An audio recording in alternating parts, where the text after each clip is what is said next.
Halo, nama saya Al Aji Sulemullah dan ini cerita saya.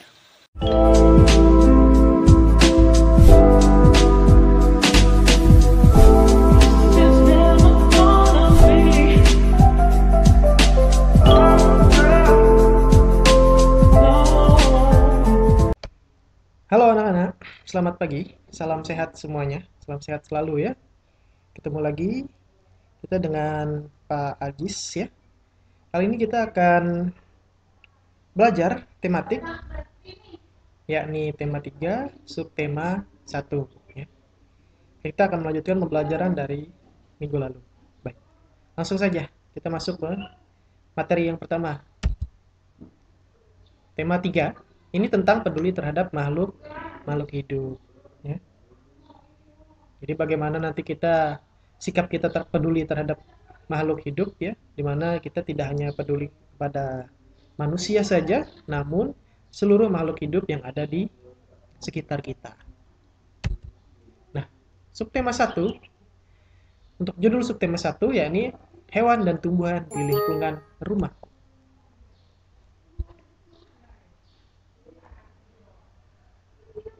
Oke, ini ada gangguan sedikit. Oke, kita lanjut. Subtema 1, hewan dan tumbuhan di lingkungan rumah. Nah, masyarakat Indonesia memiliki makanan pokok yang beraneka ragam, mulai dari padi, jagung, sagu, singkong, ataupun umbi-umbian. Namun, sebagian besar masyarakat Indonesia lebih memilih nasi sebagai makanan pokok. Oleh sebab itu, nasi yang berasal dari tanaman padi lebih sering kita jumpai pada sektor pertanian masyarakat. Karena banyak dikonsumsi, tanaman padi bisa saja berkurang jumlahnya. Oleh sebab itu, diperlukan usaha agar padi tetap dapat dinikmati masyarakat Indonesia. Usaha tersebut tidak hanya dilakukan oleh petani, tetapi juga seluruh masyarakat. Nah, berikut adalah beberapa cara untuk mempertahankan padi agar tetap dapat dinikmati masyarakat Indonesia. Pertama, menjaga bibit agar dapat ditanam kembali. Ya, jadi kita harus menjaga bibitnya. Yang kedua, menjaga lahan pertanian. Jangan sampai lahan yang digunakan, jangan sampai lahan digunakan untuk kebutuhan lainnya, misalnya dijadikan untuk mendirikan bangunan. Jadi tumbuh kembang padi kita tidak akan berjalan dengan yang kita mau. Ketiga, jaga kebersihan lingkungan sekitar. Sampah akan menyebabkan banjir. Apabila terjadi banjir, maka tanaman padi tidak akan tumbuh. Nah, padi itu dia membutuhkan air yang cukup ya, tidak berlebihan. Apabila terjadi banjir, segala macam bencana alam, itu dapat mengakibatkan apa? Gagal panen hasil padi tersebut ya. Lanjut, saluran air dijaga agar tetap mengalir. Nah, ini pentingnya kita untuk menjaga saluran air di sekitar rumah kita, nyari sampah ya, atau apapun itu. Lanjut, penggunaan beras yang tidak berlebihan. Nah, jadi kita menggunakan beras itu secukupnya saja. Karena apa? Karena jumlah penduduk yang meningkat akan meningkatkan kebutuhan yang besar terhadap padi. Penggunaan beras yang sesuai akan sangat membantu. Lalu, tidak hanya menjadikan nasi sebagai makanan pokok, namun kita juga dapat memanfaatkan makanan pokok lain seperti jagung, ketela, sagu, dan umbi-umbian ya.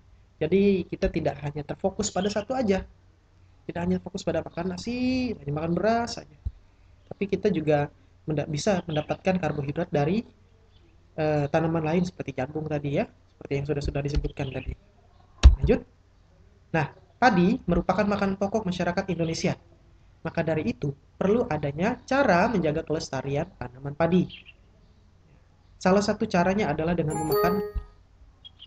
memakan makanan pokok lainnya. Nah, bersama dengan orang tuamu, diskusikanlah beberapa hal berikut ya. Jadi kita sudah membicarakan masalah makanan pokok yang ada di sekitar kita, misalnya kita mengkonsumsi padi ya. Tadi juga ada pilihan lain selain makanan pokok itu, selain padi.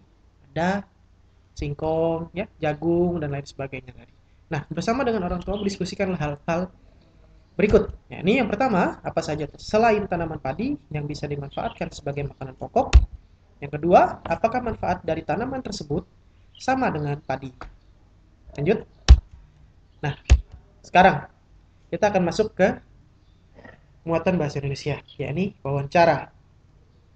Apa sih wawancara itu? Nah, wawancara merupakan suatu kegiatan tanya jawab secara lisan untuk memperoleh informasi. Sebelum melakukan wawancara, sebaiknya kita paham tentang topik apa yang akan ditanyakan. Selain itu, kita juga harus bisa membuat daftar pertanyaan agar pada saat melakukan wawancara tidak ada informasi yang terlewatkan untuk ditanyakan. Ya. Jadi kegiatan wawancara ini singkatnya ya, itu adalah kegiatan tanya jawab antara orang yang melakukan wawancara dan orang yang dilakukan wawancara. Untuk apa fungsinya? Ya ini untuk mendapatkan informasi ya, tentang apapun. Nah, kemudian saat membuat daftar pertanyaan, kita dapat menggunakan beberapa kata tanya, yaitu apa, siapa, di mana, kapan, mengapa, dan bagaimana. Selain itu, kalimat pertanyaan tersebut harus ditulis dengan menggunakan kosakata baku dan efektif. Baku itu artinya formal ya. Efektif itu maksudnya di sini adalah tepat. Ya. Jadi tidak eh, terlalu bertele-tele dan menggunakan kata yang berlebihan. Tidak menggunakan kata yang boros misalnya. Gitu ya. Baik, lanjut. Nah, ada di sini adalah contoh kegiatan wawancara. Mari kita simak contoh kegiatan wawancara berikut. Nah, seorang wartawan mewawancarai seorang petugas pemadam kebakaran mengenai kejadian kebakaran tadi malam di Dusun 3, Kecamatan Konawe, Sulawesi Utara. Nah, itu ya. Ini bisa dilihat contoh daripada eh, wawancara antara wartawan dan narasumber. Biasanya wartawan ini bisa kita kenal dengan pewawancara dan narasumber adalah orang yang diwawancarai. Di sini seorang wartawan menanyai tentang kejadian kebakaran ya yang terjadi tadi malam di Dusun 3, Kecamatan Konawe, Sulawesi Utara. Siapa yang ditanyakan? Yakni pemadam kebakaran. Itu ya. Ya, bisa dibaca saja ini ya. Kita lanjut. Nah, ini adalah tugas kalian anak-anak ya. Buatlah sebuah dialog wawancara sederhana bersama orang tuamu mengenai pekerjaan orang tuamu. Kamu berperan sebagai pewawancara dan orang tuamu sebagai narasumbernya. Jadi nanti kamu buat sebuah wawancara sederhana saja, ya, anak-anak ya. Dan orang tuamu nanti berperan sebagai narasumbernya. Bayangkan kamu sebagai seorang wartawan, ya, dan orang tuamu sebagai narasumbernya. Gitu ya, seperti contoh tadi. Baik, lanjut. Kita akan masuk ke muatan IPS. Nah, sekarang, di manakah kamu tinggal? Daerah dataran tinggi, dataran rendah, atau di dekat pantai? Ternyata, karakteristik daerah berpengaruh kepada pertumbuhan tanaman. Ya. Jadi, dimanapun kamu tinggal, itu berpengaruh kepada eh, lingkunganmu. Kehidupan kehidupan yang ada di lingkunganmu, baik itu tumbuhan, hewan, ya, ataupun orang-orang yang ada di dalam lingkunganmu. Baik, ayo kita pelajari dengan seksama. Nah, ada tanaman padi. Padi dapat tumbuh di daerah panas dengan curah hujan tinggi dan banyak mengandung uap air. Tinggi tempat yang cocok untuk tanaman padi berkisar antara 0 sampai 1.500 meter di atas permukaan laut. Tanah yang baik untuk pertumbuhan padi adalah tanah sawah yang terdiri atas kandungan fraksi pasir, debu, dan lempung. Suhu yang baik untuk pertumbuhan tanaman padi adalah 23 derajat Celcius. Sinar matahari dan suhu yang sangat memengaruhi tanaman padi. Diperlukan pengairan yang cukup agar padi dapat tumbuh dengan baik. Nah, seperti Bapak bilang tadi ya, jadi padi itu memerlukan air yang cukup, tidak berlebihan, supaya padi dapat tumbuh dengan baik. Lanjut. Nah, sekarang ada teh. Teh ini umumnya tumbuh di daerah pegunungan ya, atau dataran tinggi lah. Tanah yang cocok untuk tanaman teh adalah tanah yang subur dan banyak mengandung bahan organik. Biasanya terletak di lereng-lereng gunung atau perbukitan. Suhu yang baik buah tanaman teh adalah berkisar 13 derajat Celcius sampai 15 Celcius dengan curah hujan tahunan tidak kurang dari 2000 mm. Sinar matahari dan suhu udara sangat memengaruhi pertumbuhan tanaman teh. Bila suhu mencapai 30 derajat Celcius, maka akan memperlambat pertumbuhan tanaman teh. Ya. Jadi suhu ataupun sinar matahari yang menyinari ataupun yang uh, menjaga suhu pada tanaman teh itu suhunya harus stabil, harus tepat. Bila suhu terlalu panas, teh akan tidak tumbuh dengan baik ya. Namun jika suhu tepat, maksudnya suhu pada pegunungan atau daerah tersebut tepat, maka tanaman teh dapat tumbuh dengan baik. Begitu ya. Lanjut. Nah, sekarang Bapak ada dua soal, ada dua kegiatan yang bisa kamu lakukan bersama orang tuamu. Yang pertama, ya, sebutkan 3 tanaman yang dapat tumbuh di dataran tinggi. Ya. Apa saja sih kira-kira tanaman-tanaman yang dapat tumbuh di dataran tinggi selain contoh yang Bapak atau yang kita sebutkan tadi, kita pelajari tadi.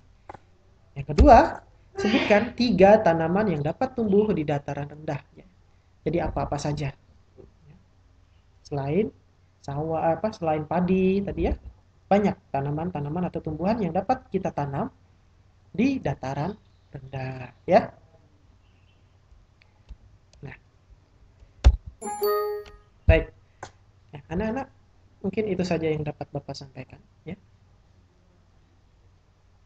Kurang dan lebihnya Bapak minta maaf ya. Jadi semua tugas ataupun kegiatan-kegiatan tadi bisa kamu lakukan bersama dengan orang tuamu, dengan didampingi orang tuamu, maksudnya seperti itu ya. Didampingi dengan orang tuamu. Ya. Kerjakan tugas tersebut secara mandiri dengan tetap didampingi orang tua. Ya.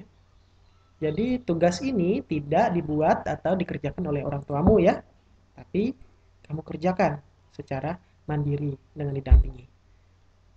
Nah, baik anak-anak, ya, pertemuan akan kita lanjut minggu depan. Sampai bertemu kembali, tetap jaga kesehatan, tetap semangat. Sampai bertemu lagi minggu depan. Dadah.